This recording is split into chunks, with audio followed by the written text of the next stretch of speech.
what I've taken to doing these sessions is starting off with a little exercise. So I'm going to guide you through something just to kind of settle back into the room and settle into the session here.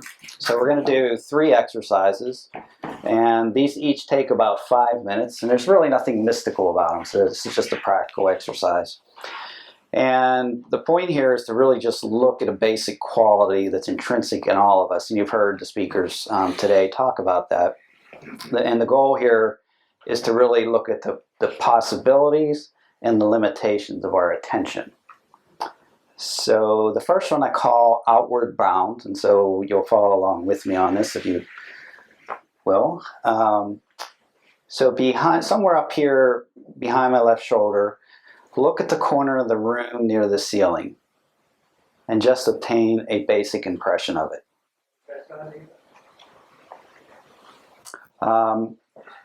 Okay, after you see whatever you got your sight on there, close your eyes now. And bring your attention to the space behind your eyes and allow it to rest there. And don't analyze or judge anything, just rest in that space.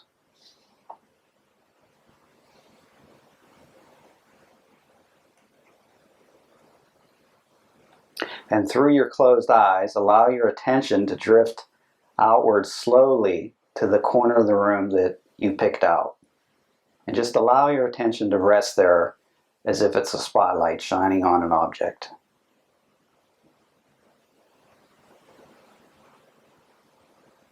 Now slowly retroverse your attention from the corner of the room and bring your attention to your left ear and hear my voice and other sounds there. You could actually hear the attention right there in and around your ear. You can feel it in the sounds in the room or in my voice.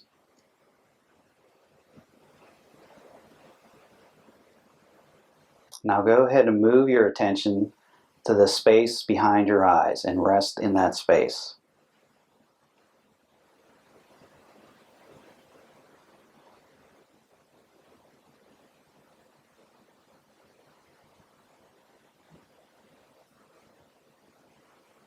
Okay, go ahead and open your eyes.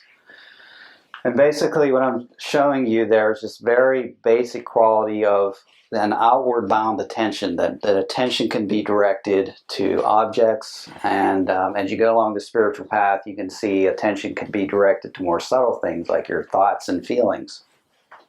So I'm just showing with that little piece of it, there's an outward bound piece of this that you have that's intrinsic in you. So the next one will be inward bound. So go ahead and close your eyes and bring your attention from your head and slowly sink into your heart. And feel the area in your chest and around your heart. And now allow your attention to drop down to the rise and fall of your belly as you breathe in and out. And you may find yourself wanting to analyze what's happening, but just keep your attention below your neck without actually looking down from your head. Just keep it there around your belly.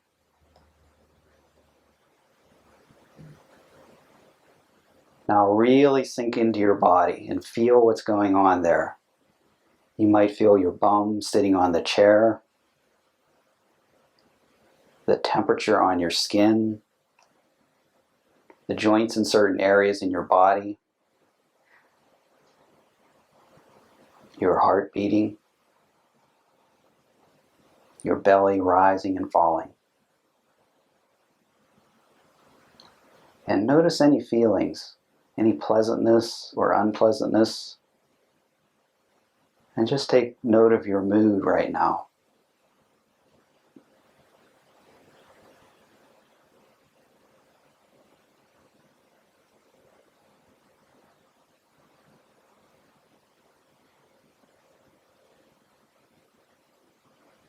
Okay, go ahead and open your eyes. So I'm just using that same attention, again, that's intrinsic in us. Instead of directing it outward, you could actually direct this quality of yourself within. So you can direct it to the, as I said, the moods, the sensations inside your body, thoughts and feelings.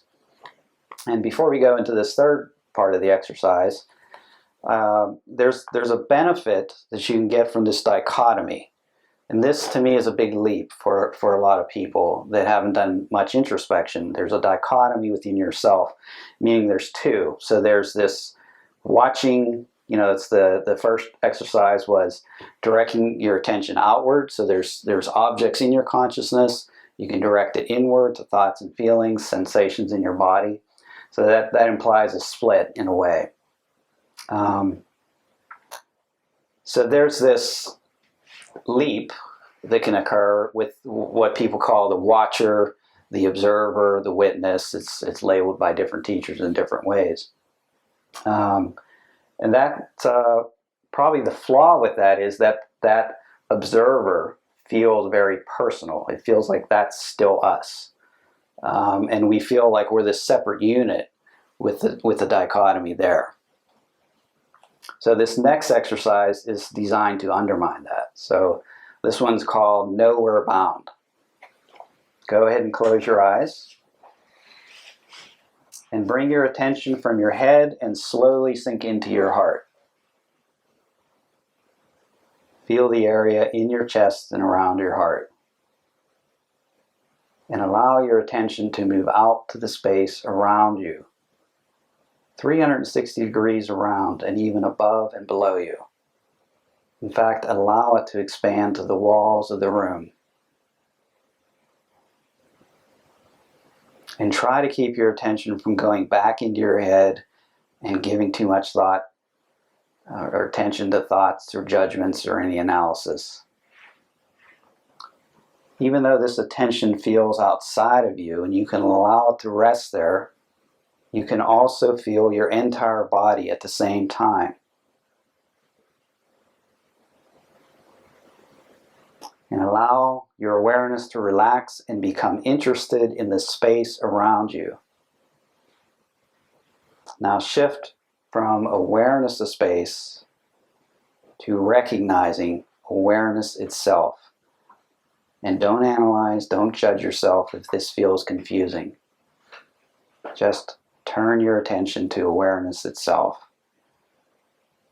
And allow awareness to be aware of itself as a contentless and formless field of awareness. This is just an ordinary awareness that's always here. Your beingness, your I amness. It's awareness recognizing itself. You can feel this field both outside and inside your body. Now relax and stop trying. Allow your outside world and inside world to reach equilibrium. Just awareness being aware. Awareness resting as awareness.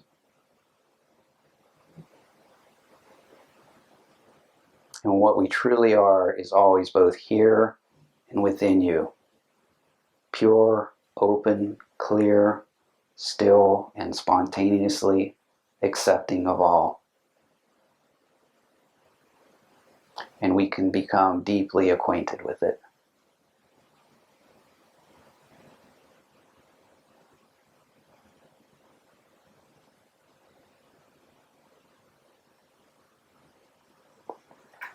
So go ahead and open your eyes. And I just wanted to show that it does take, this isn't really a passive thing. It takes, as you notice, attention. You can't allow your thoughts and whatnot to carry you away. So this attention to what is just ordinary awareness is not passive. It's an active process, and it involves a bit of effort. And this, to me, this is where the path takes you, to this love and this mystery of this beingness, this I amness, this getting very deeply acquainted with it. And in the end, you can just allow life to merge with that. And that's the beauty of the search and the beauty of finding. So that those exercises I got from Locke Kelly, shift into Freedom, I think is the name of his book. And I modified it. He encourages people to modify those exercises to suit yourself. And I just found kind of I don't know, it's just a nice way of settling in as we start the presentation. And it's just a nice flavor for what is always here and what we're seeking, generally striving to be it and get acquainted with it. I feel that's the important thing as well. So leading up to this today, I was giving some thought over some of the traits. Larry touched on it a bit, and I didn't single-handedly save Tat, but there were several of us who were very deeply devoted to the organization and helping others stay on the path. And so some of the things that popped up to me, there were three things really that have remained with me for 30-some years, and friendship was a big part of this, friendship in the spiritual path. And Richard Rose said, "There is no religion greater than human friendship." And I thought that was a great quote, and it's always stuck with me very deeply. And so I give great weight to everybody working together to help each other in this endeavor. In fact, in many ways, I give more weight to our peers than I do teachers. And there's certainly a big circuit today, and I could probably do an hour presentation on what I think about teachers, but I won't go down that direction. So in my life, friends have been my greatest teachers, and they are great mirrors. Because you're working with peers, you're not putting a teacher up on a pedestal, or there's no perception of they have something and you don't. You're working with your peers, and they're showing you things about yourself and keeping you honest if you find the right people. And so the second thing is honesty and self-honesty. Those that know me, immediately after my realization in 2007, I openly wrote about it. So I was very open and honest as to what happened. And not only that, I was open about all the doubts that arose, the self-doubts about what I saw. And I'll talk about that in a little bit. And I wrote about those and put them out on a website, which is searchwithin.org. So I was completely just wide open about what was happening and the things that were happening afterwards, that things continued to unfold for me. And the other flip side of that is the self-honesty. That to me is a fundamental key of this, to be totally, totally honest with ourselves and watch for the self-delusion that the mind can bring up. And the third thing is my love of truth and my devotion to truth. I just love the mystery of what's unfolding. I love finding more things about myself in this endeavor, the mysteries of me and the mysteries of life, and what certainly has been revealed over the years. It's been a lot of blood, sweat, and tears, but always, always the dividends have paid far more in the end. And certainly, I want to fuel that love in you today. I really want you to just, as frustrating as this can get at times, it's also very rewarding. And that love, the love of truth, to me is an amazing thing. So with these three things in mind, I'll tell a story. And this story isn't about me. It's not about what I found. I'm not trying to convey that part of it. But I hope that it will inspire, and I hope you can resonate with maybe some of you have had some of the same experiences, and some of this will kind of resonate with you as well. And I'll also tell how this spiritual seeking for me has revealed 4 great fears that came to light as a result of the seeking. So as Larry said, I was with Richard Rose for 10 years. I met him in 1985 when I stepped on a farm. I read his books for about a year. I read through all his books. They were so captivating to me. And then I stepped on his farm in 85, and that's when the real work began. I might have been 21 or 22 at that time, so I was very lucky to encounter him at that early age. And in 1995, so I was with him for 10 years, he succumbed to Alzheimer's and more or less faded from the scene, and that's when Tat went through its trials and tribulations, more or less, because we lost a very strong personality, a teacher who was a very just strong personality, a dominating figure in the Tat gatherings. But his was a system of tension and resistance, and so that's what I latched onto. And as Larry mentioned, I had a realization to my true nature in 2007. I was 43 at that time, so I'd been banging at the door, banging at the gate for 22 years at that point. In fact, I was using a battering ram against the gate. When it dawned on me, what I saw was I was inside the gate the whole time, and all I needed to do was turn around and see what had always been here. And in fact, what I saw was so stunning and simple that I refused to accept it in great depth. I knew it was dramatic, and I knew everything of me in that few minutes in the community building had been stripped away, so that there was nothing of me, nothing of the Phil character left in those couple of moments.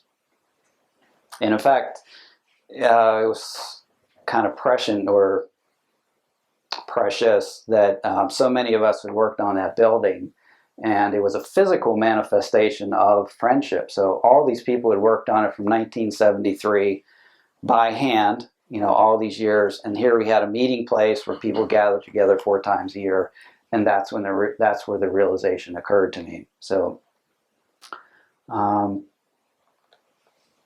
deep awakening to our true nature can be experienced as nothingness, silence, void, one awareness, stillness, love, ineffable perfection, infinite vastness, eternal nowness.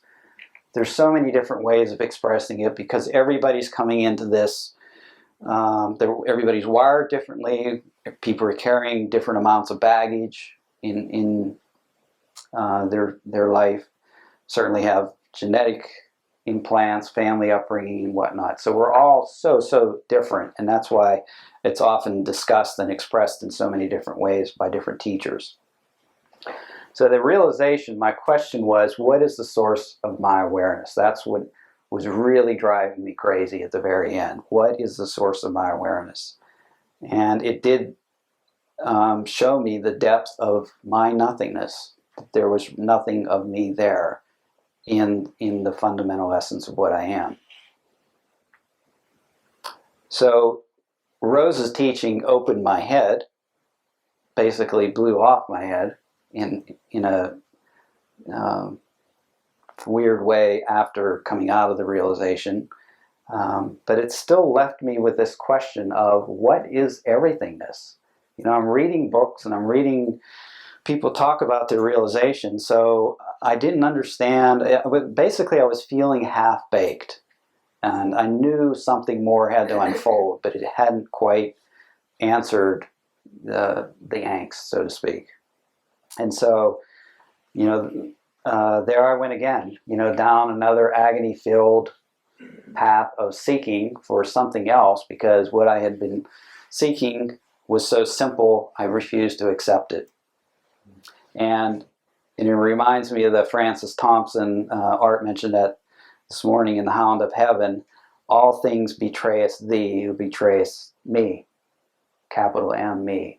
So again, I refuse to accept capital M, me, and therefore I abandoned my lover. I went on another adventure, and my lover had revealed everything that needed to be revealed, but I wasn't satisfied. So in 2012, and I'm not going to name the teachers because I really feel teachers come to us and they have a role. I call it a gift basket. So you need something from that teacher perhaps, and when that basket is empty, it's time to move on. And so I'm not going to advertise the teachers because I'm very grateful for what the teachers have done, but I really wouldn't want anybody chasing after a teacher that was hugely beneficial to me and might not be the same for somebody else. So in 2012, I came upon this other teacher. So this is 5 years later after the initial realization. And I wanted to learn rapport. So this was something that Richard Rose did in TAP meetings. He talked about rapport. And a definition of rapport is harmonious relation. So it's really allowing yourself to open up. That's what rapport does. It opens up with others, being in harmony with small s self or mind or whatever you want to call it, and opening up to what is, capital S self. And that's your true nature. That's what is. So I went to this teacher at a retreat because she was encouraging this type of rapport, which is sitting in silence with others. And that really appealed to me. So that's what drew me in. And we know that there's something magical or mystical. It's certainly a love of mind, sitting with others. But people have been doing it for hundreds of years in monasteries or different religions. They gather together with the same intention, whether it's in silence or whatever, but it's like this. You know, we're gathered together with sincere intention for truth. So I know I've felt that around Richard Rose and our rapport sittings, and I still feel that today, that there's value to coming together. Not only just the individual friendship, but there's something mystical about it. And it eventually, much to my surprise, and that's sometimes the greatest gifts, I fell in deep love with this teacher. I mean, it was the classic bhakti love.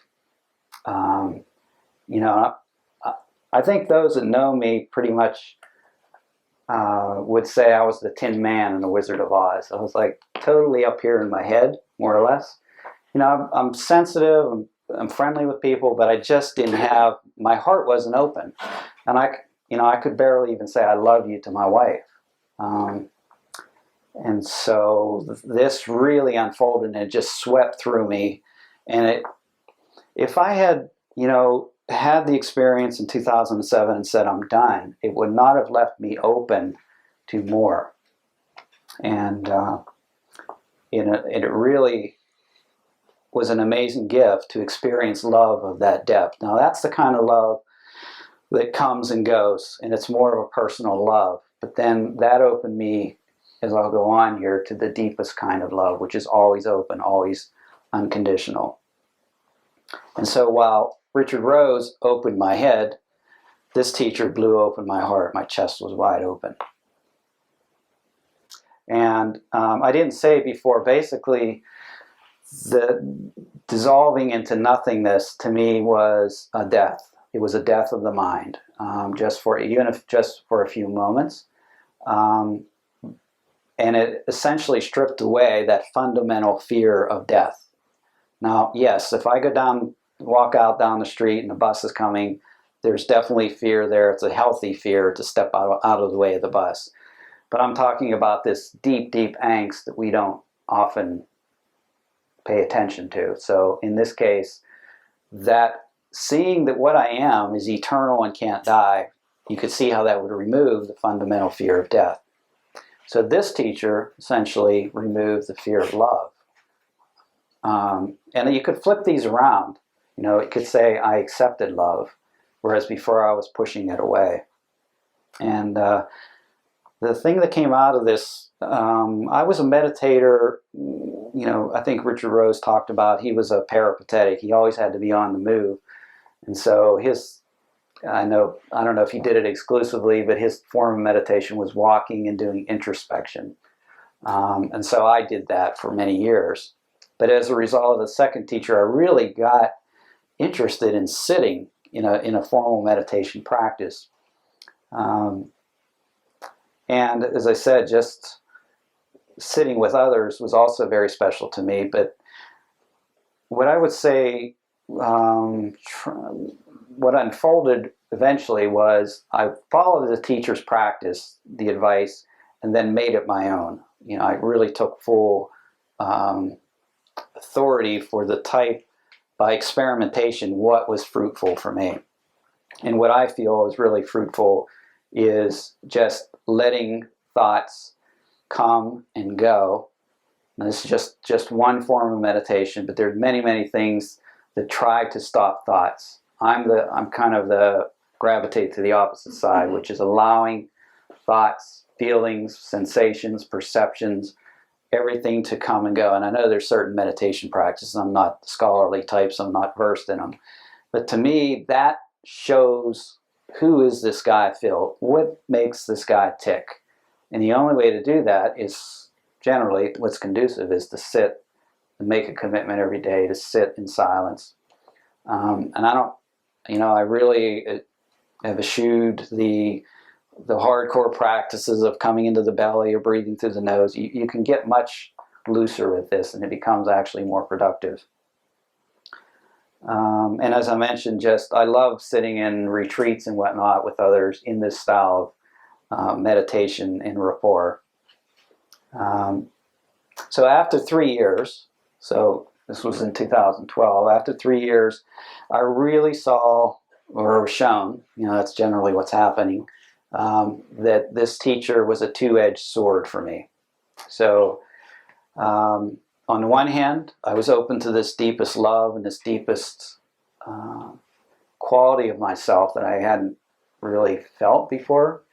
But I could see in retrospect now very clearly that I had built new constructs based on what this teacher was saying about enlightenment. And we all do it. If we're fully honest with ourselves, we have some idea of what enlightenment is. We have some imagination of what that is. And that's what I mean by these deep, deep spiritual constructs. And, one of the things I've taken to humorously is we all have this idea that enlightenment is the grand mall event. It's like some big opening, and therefore that's when teachers talk about that in a way that kind of fuels that type of belief in seekers, that there's going to be some grand mall event. And in a way, I will say I'm guilty of kind of latching onto that in my 2007 experience, where it was big, it was monumental, because I was pushing so hard that I had just a vector that was, like an arrow. And when everything was stripped away, it was quite, it makes a good story. That's what I'm trying to say, because of the story that I told. So I still had these deep constructs, and I was still chasing phantoms. Despite what I had seen and experienced so far, I was still chasing phantoms. And so along came teacher number 3. And this was just actually in March of this year. There were 300 people there. And the decision for me was I really didn't go to get something or to expect something. I just went because I liked it. I liked sitting around, sitting with people. And not to mention that I got a scholarship. So they're really expensive retreats, and I was given a scholarship, which in a way was, Richard Rose, if you want to Google it, you can Google Between This. He had a system of more or less making things happen. But the way you did it was you put a lot, you might think about it, you want it to happen, but forget it and let it go and just let life do what's best and don't care if it doesn't happen. So I put the scholarship in an envelope, put it in the mail, and truly completely forgot about it. I didn't care. I knew if I didn't get the scholarship, I knew I probably wouldn't go. And then lo and behold, there it was, another gift to go to this retreat. And this teacher reminded me of Richard Rose in that he would tell stories, and I was belly laughing. Richard Rose was great at quick wit. I mean, I remember going to TAP meetings and crying and my belly hurting because he was just so funny in his approach. And that was sort of happening at this retreat. So I was really just like, I can enjoy this. I'm at ease. It's fun. I was actually having fun. So I've been to retreats. It's like, when is this going to end? But this was very enjoyable. And that's when I really, really, something started to click. and that the conditioning about what enlightenment was started to fall away. And it was like the whole retreat, these big ideas, grand ideas, were just being undercut, like one after another after another. And it's like this, this, I heard the analogy, the scaffolding that props up this whole seeking vector, the mind. It started to get shaky. It was just undercutting one after another after another. What I would say fundamentally, the final leg of the scaffolding was self-doubt. And go back to 2007. I had really, really doubted that which I became. There was just great, great self-doubt. Now, as like anything in a spiritual search, there's two sides to this sword, because, as I said, if I had not doubted and just firmly was done, I would not have experienced these other things, and a lot more had opened up. So that self-doubt kept me open. But in the end, it actually kept me humble as well. In the end, that's what was dropped away. And I really just, rather than calling it any kind of grand mal event, it was really just a settling in of what's always here, what's always being revealed. And, I talked about the lover. It was like I had left home like a spoiled teenager and came back home as a result of this retreat, back to my lover. And we all, in a way, are always pushing that lover away as seekers. Of course, I'm talking about an impersonal lover that's unconditionally open here and accepting of everything. What I recognized was the paradox in things became much more evident. So there's a freedom from small s self, or, I'm going to use that term, self or mind, or there's so many different descriptions or words that tend to confuse, but there was a freedom from small s self and a freedom to allow it to be there. So, we tend to want to push away the stuff we don't like about ourselves. And that's the kind of stuff that has to be accepted. There's the human qualities, the flaws and whatnot. There's a freedom to allow small s self to be more expressive and just more participating in life. There's a peaceful coexistence between what I am and what I am not. That's probably the best way of describing it. And the teacher said, enjoy yourself. How many times I've been on this path, it was just so morose and dreadful, and there were so many things that, as I said, the blood, sweat, and tears.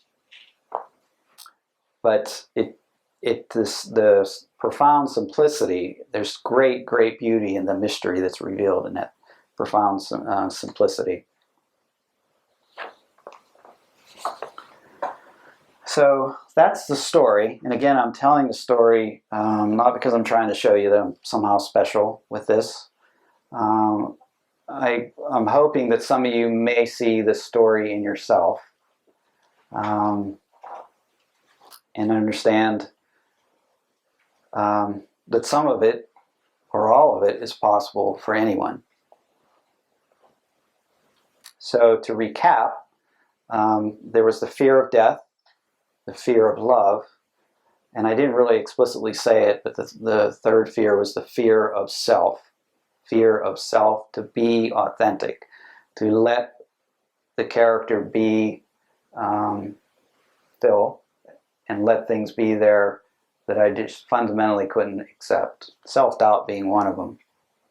And actually what I see now is a fear of life fundamentally dropping away and just allowing myself to be part of life in the way that's suitable for me. So as you go along this spiritual path, you might find yourself opening to more paradoxes. Silence opens to sound. Stillness opens to movement. Consciousness opens to all objects in consciousness. awareness is boundless, changeless, motionless, and timeless. And for me, the tricky thing was, it's very ordinary. I was always looking for something extraordinary out here, or something extraordinarily in here to happen.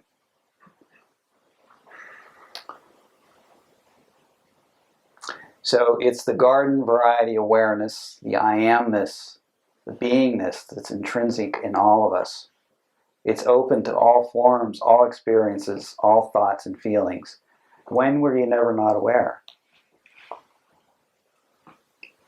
And doesn't your awareness accept everything? And I'm not talking about the mind here, I'm talking about just what your fundamental nature is, allowing things to come and go. So we open to the unknown. In fact, we become the unknown in this process. And I'm reminded of what Richard Rose said. He often asks us, what do you know for sure? In the smallest, if we open to our smallest self and our deeply hidden human flaws, you'll see this division. You can actually see the more introspection you do, the more subtler it becomes. And you see this inner division within yourself. I did.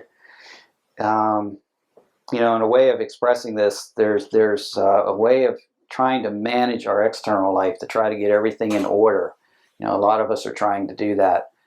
And at some point you might just say, well, I can try, but then let things be the way they're supposed to be. Then you can turn this inside and you start to see the inner division of managing your inner life. If there's certain thoughts and feelings that are arising and you say, well, I'm spiritual, I'm not supposed to be thinking, doing, feeling that, because there's some other side of you that says you're not supposed to be thinking, doing, feeling that. And that's the inner division that takes place over time. That inner manager can dissolve. And then we can really become more open to discoveries about our life and about ourselves. So as I said, each teacher in my life, I still feel the best teachers are those that are, I think Art said it this morning, very approachable, feel more like peers, where you can walk into this room, you can't tell the teachers from the students. You can go at a lunchtime, there's no difference, everybody's on an equal playing field. So I do feel the teachers have a role, but I think my gravitation nowadays is more, instead of encouraging like a battering ram approach, it's more just relax and stop trying to tinker with all the things. That doesn't mean it's passive.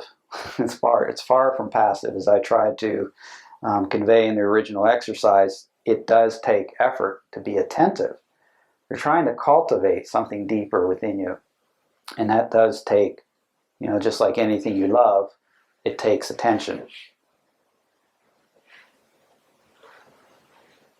We can immediately and directly, and I think some of the other speakers have talked about this, take what's given to us right now. Maybe another way of the analogy is, it's a radio reality channel, broadcasting all the time, but we're so enamored with the mind static, that we're not seeing or hearing what's being given to us.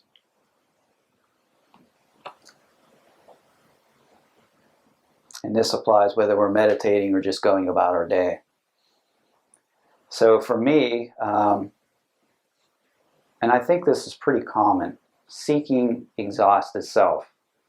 It's like, I think a way of, I thought about the cartoon characters that you see, that the road roller rolls over top of them, and they're like this flat piece, and they're like, that's what I feel like all the seeking urge has been squashed out of me.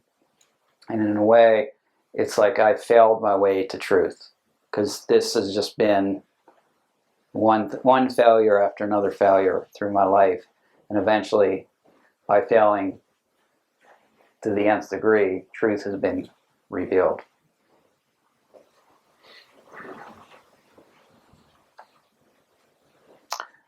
I would encourage, if you're interested in Richard Rose, I know it gives some people headaches and heartburn, but Jacob's Ladder to me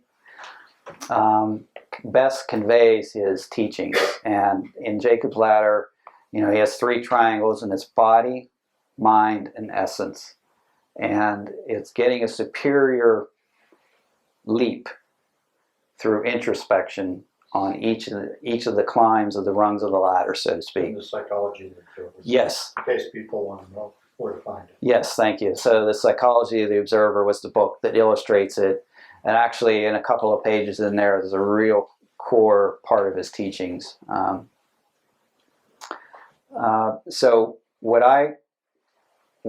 my message seems to be is not relax in a way, simplify, certainly simplify, because as I mentioned, was a guy in my head and was very, I complexified something that didn't need to be complexified. But the third piece is balance. This is what's unfolded in my life. So essence is the top triangle. We can't hang out in nothingness. We can't hang out in this essence unless you want to, put a diaper on somebody and give them a bottle, because that's a baby's condition. And so the mind likewise is extremely resourceful. And there's a lot of great wisdom that gets built on this search. So, there's teachers that I don't think so much in this room, but I think a lot of people have this perception that it's going to wipe out the mind and it's going to be a blank screen, and the mind, will be gone, or self will be gone. But I say there's the balance. There's the essence, and the mind has a role, and the body has a role. The body, to me, sitting in meditation, has really given me great appreciation for how sensitive this nervous system that we have is. We're like this highly sensitive organism that can tune into life, that allows us to experience life. And it can be very intelligent. The flip side of that is I've sat with teachers where it was all about the Shakti. It was all about getting the energy.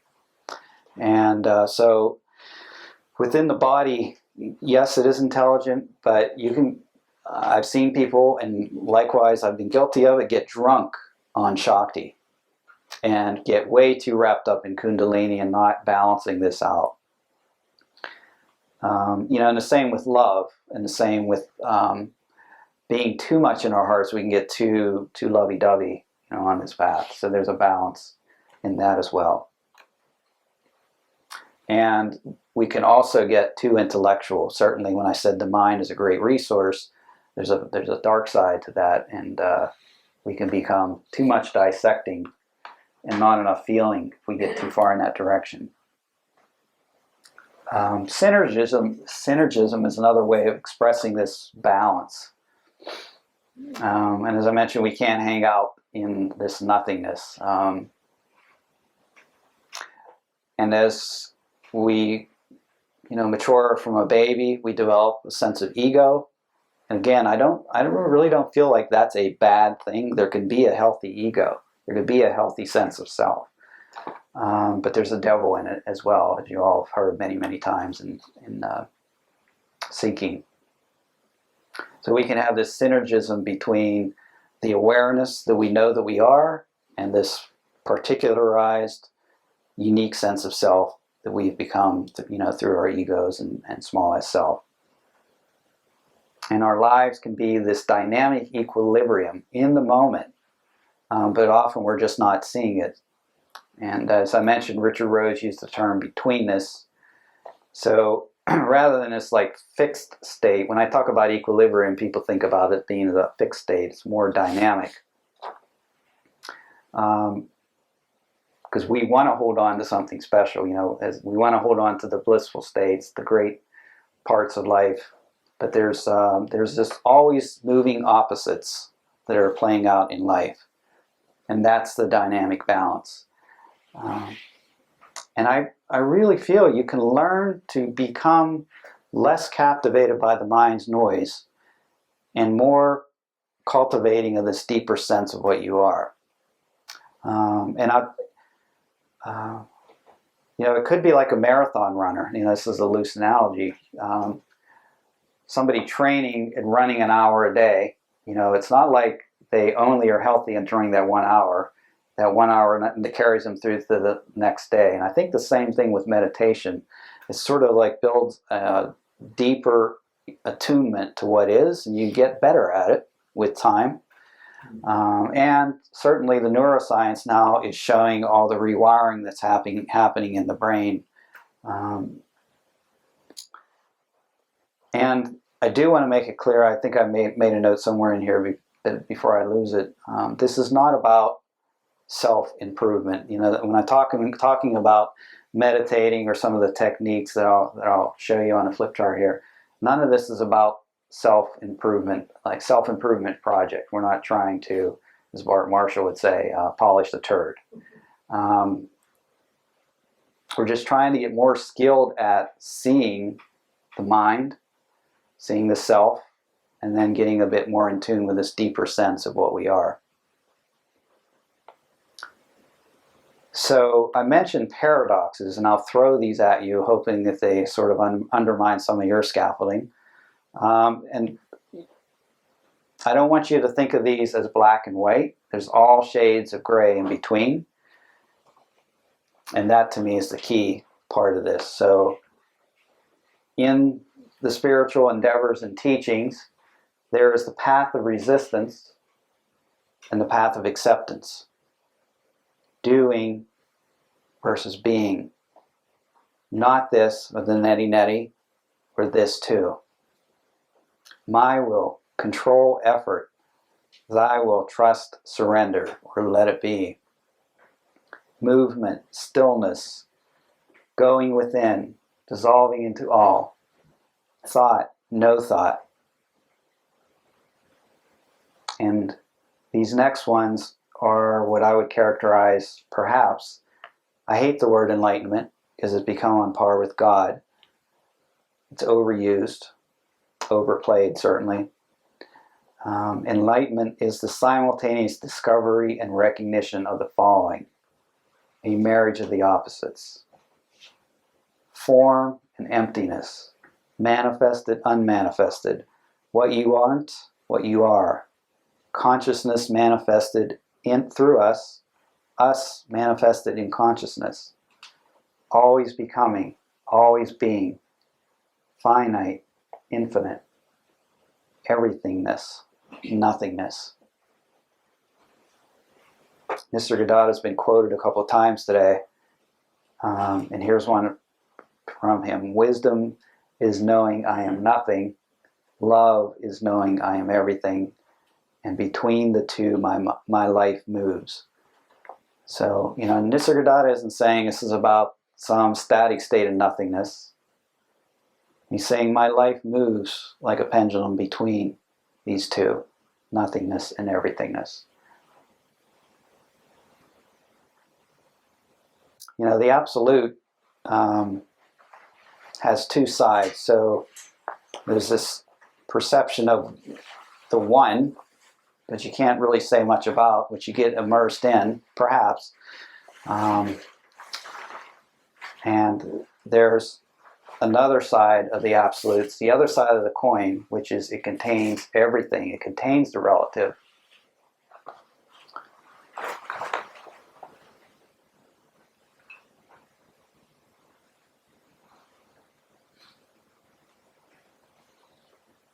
So I know that I'll continue to spend my life uncovering some mysteries about myself, about my heart and mind, and about life. And that's the beauty of what's revealed in the end.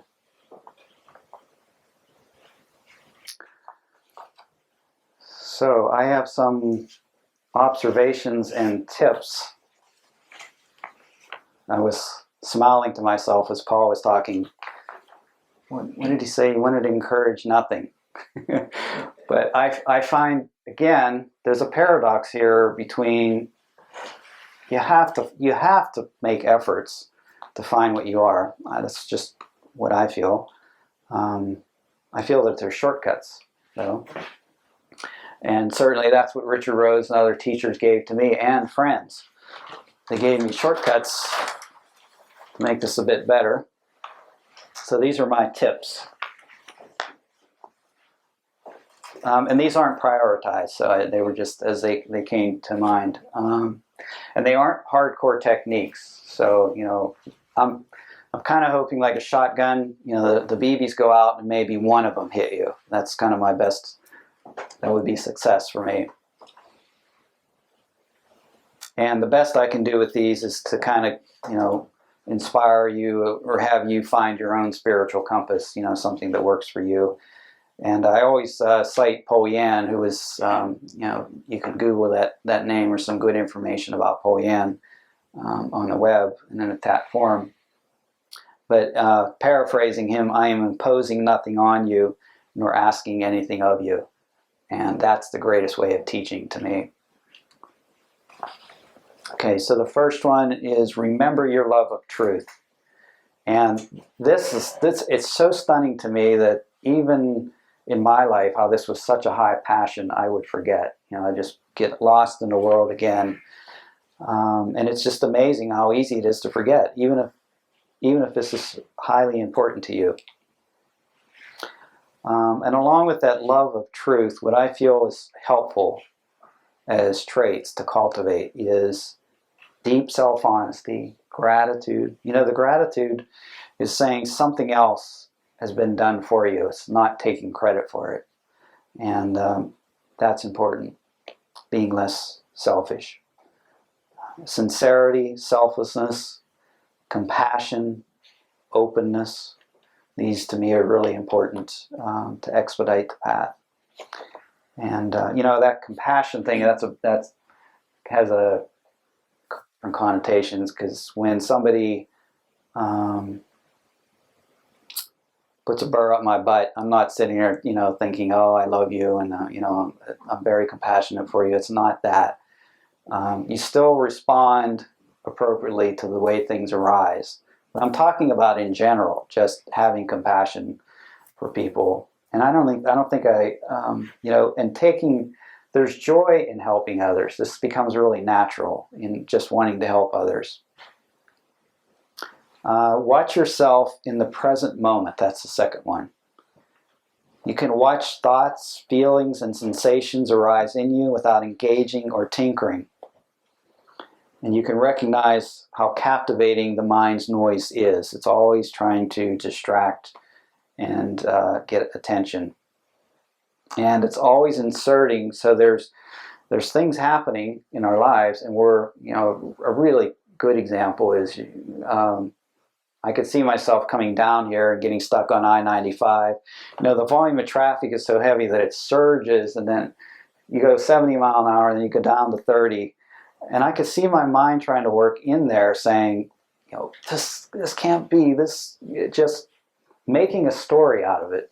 So it's adding its layer to what's happening. And it wasn't going to do a damn thing for the traffic. So it was only making myself miserable. That's the suffering. You know, inserting yourself, your beliefs and thoughts and feelings and whatnot, a layer over top of what's actually happening. You can see the inner dialogue, the blah, blah, blah, the talking to ourselves. And you can watch this noise. As I said, it kind of takes on less energy. Instead of being caught in it like a bubble and giving it energy, see it, say, okay, you know, it's not easy to do this all the time, but there are the thoughts and the feelings. But with a bit of awareness of watching, that thought can be relinquished much more quickly. Notice that I didn't say escape. This is not about escaping from life or escaping from the noise. A lot of seekers feel like this is an escape hatch and they're going to be in a state of whatever, away from life. And generally that's not the case. So for years I practiced Richard Rose's, you know, Richard Rose talked about the one line of thinking, which is, okay, I'm going to sit down and I have an intention here, a certain line of thinking, and anything that comes in and distracts, I'm going to let that go. I'm still going to come back to my line of thinking that I committed to follow. I also, maybe it was my spin on it with him, but my practice would be when thoughts arose, I would forcibly turn my head away. In fact, I don't know if it's coincidence, but in my awakening in 2007 in a community building, I wasn't like this, as Larry said, I'd kind of given up. So I just, by whim, said I'm going to sit and meditate for 20 minutes, and my style of meditation was to let things come up, but I didn't want to follow the thought, so I pushed them away.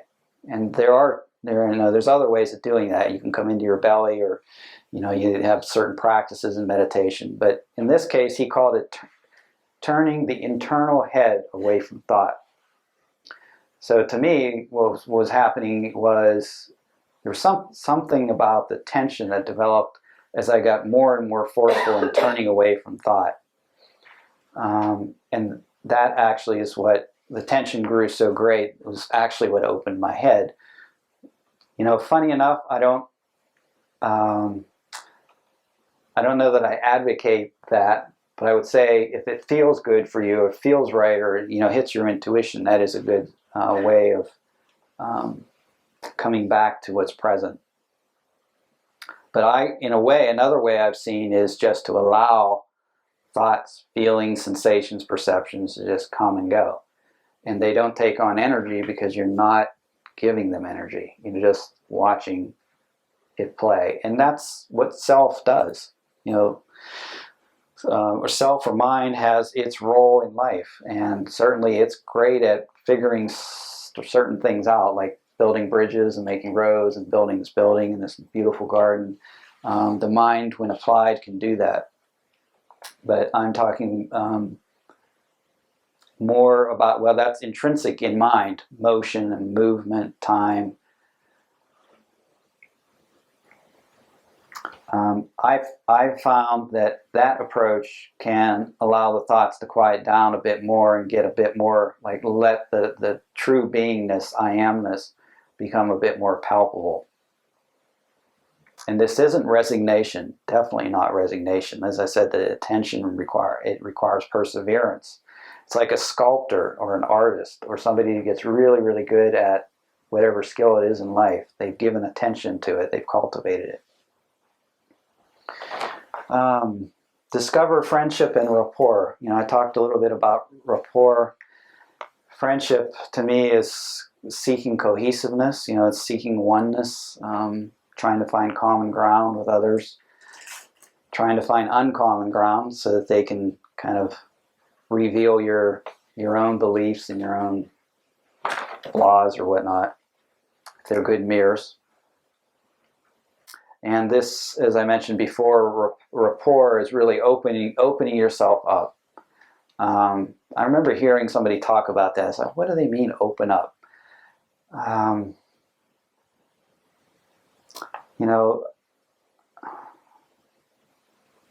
Love certainly is a way of opening up. It's like, instead of being so closed in your shell, so fearful of what others might see about yourself, that's the opening up. That's one level of it. Not having much to hide anymore. Nothing. I don't really care what people know about me from the practical standpoint or the Phil standpoint. But opening up has different levels, and that sitting in meditation and allowing things to come and go is kind of like an opening up process. You're just opening up to what is. Trust in it is, I have found life is much easier to trust as I go down this path. That is, I don't say pleasant. It's not pleasant all the time. That is intrinsic in life, pleasantness and unpleasantness, just the way it's going to be. But I have found that often the unpleasantness has given me some things that I really care to get at that time, but it's revealed some things that later turned out to be beneficial. So when I say trust in it, I'm saying trust in life, but it's giving you what you need. at that time. And you can really align with it. There's another whole side of this, which is I mentioned before about control. We're trying to control our external life. We're trying to manage our internal life. And the less you try to control, probably the better things will go.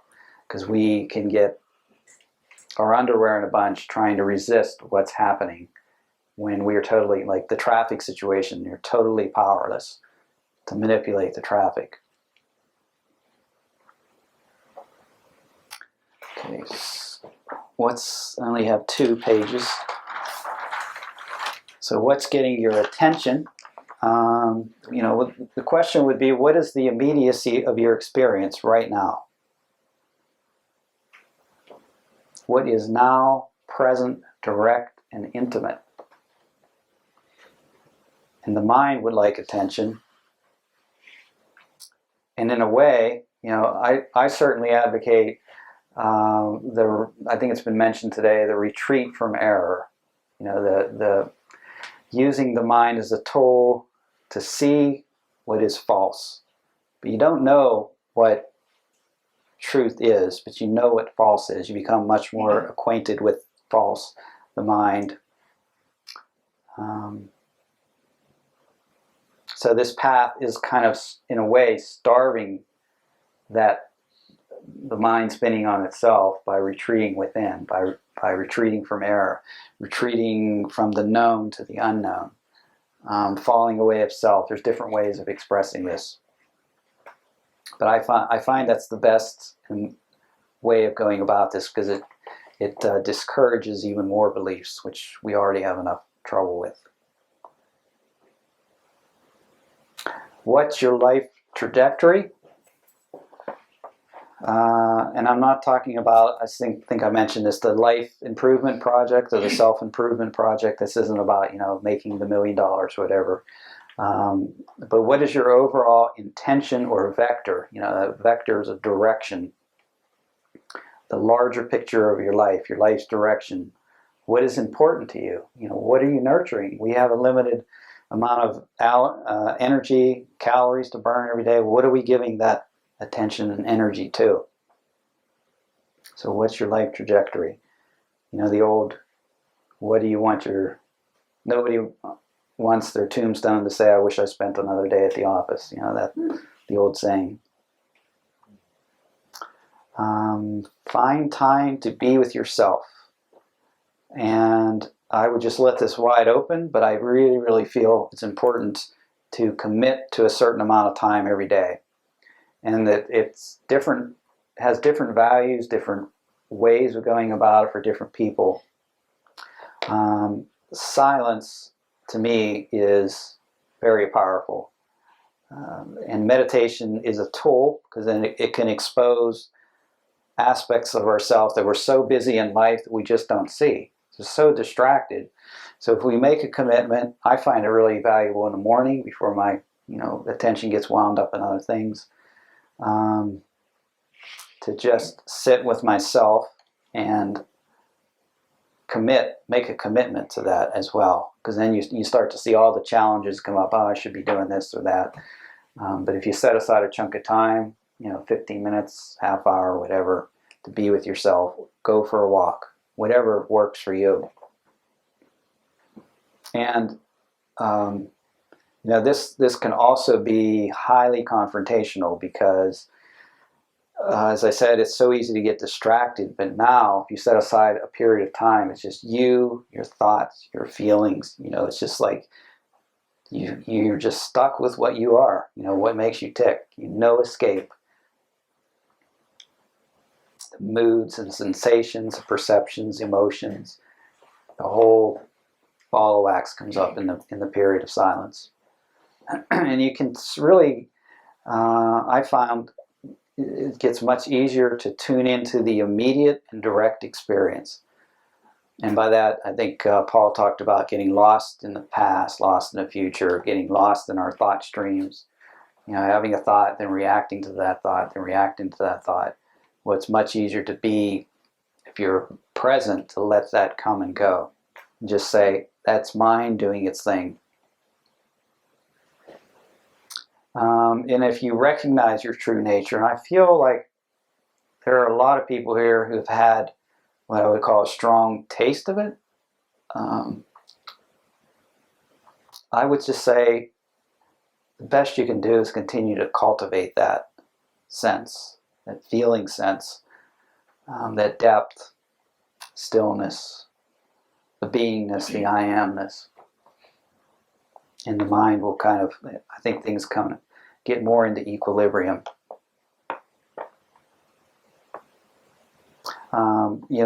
The body, going back to finding some time with yourself, I really feel like if this works for you, the body can be a great anchor. I mean, it's a nice way to even start a meditation.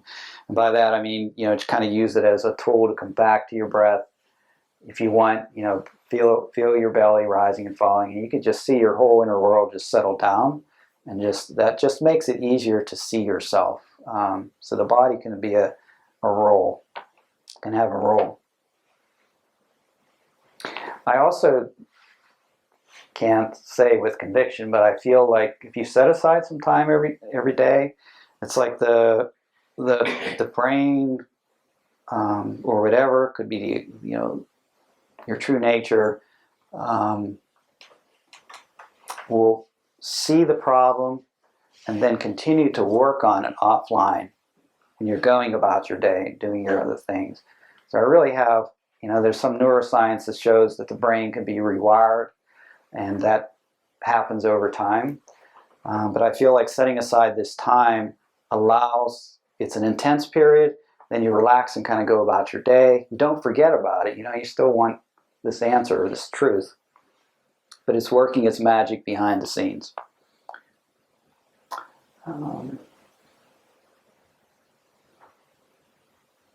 I don't have it up there, but the most fundamental important thing is to find humor in life and in yourself.